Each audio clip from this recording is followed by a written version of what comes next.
Back here now, time now for News Talk, and tonight we're talking about your local library. I asked before we went to the break, when's the last time you went to your local library? What does your library mean to you and your community? And tonight we're being joined by Chris Sagaas, the director of the Utica Public Library, to talk about National Public Library Week and some of the events that they have planned there locally and what this week entails. So what does that week entail, first of all? Okay, so the theme every year since about 1958, National Library Week has been celebrated. It usually focuses on a theme. This year's is Libraries Equal Strong Communities. So we have a number of different programs throughout that week that highlight what that is in actuality. So Monday night we have the Alzheimer's Association presenting a basics of Alzheimer's and dementia.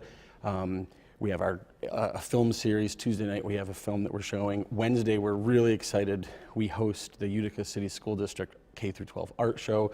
The opening reception is Wednesday evening, the 10th. We're actually keeping the library open an additional hour because it brings so many people in. We want to invite everybody to see the creativity of our city's youth, obviously, but also to come into the library and see our space. When you say libraries create a strong community, it seems that libraries, other than, there are tons of books in a library, obviously, but also it could be a community gathering place. Absolutely, and some of those things that we talked about that we're going to be hosting show that.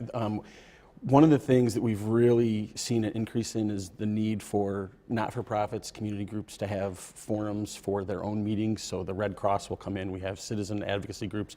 We have, next week we also have retired executives coming in to talk about how do you start your own small business, that type of stuff. So a community space or a space for these local organizations to have a space to go to if they have need meetings or something. Absolutely, absolutely.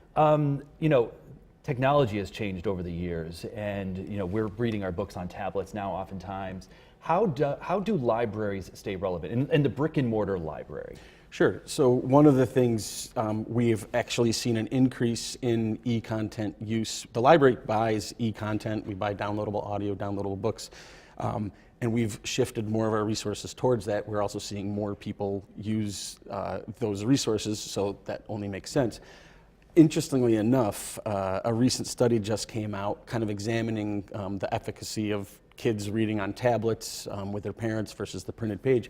And the recent evidence shows that reading printed books with your kids creates better interaction, stronger interaction, and interestingly enough, there's some concern that the number of kids who read for fun between year 8, when they're 8 years old, and 9 is decreasing. So I think the thing that to remain relevant, we try to create fun, exciting experiences around literature. But it's also not just about the printed page. We have tablets, we have all sorts of, kids will come to reading if it's fun. And so whether it's printed page or electronic, it doesn't matter. We're still loaded with kids. One of the things I notice, even with electronic, even if you are reading a book on your tablet, there's still easy ways to get distracted because you get notifications from your social media pages while you're reading your book. Yeah. So, yeah, I can understand that. All right, so once again, they have this event going on with the dates that you see on your screen right there. A number of different forums that are happening. If you want more information, you can call that number on your screen as well. Thanks for coming on the program. I really appreciate it. Thanks for having me. And we have more to come.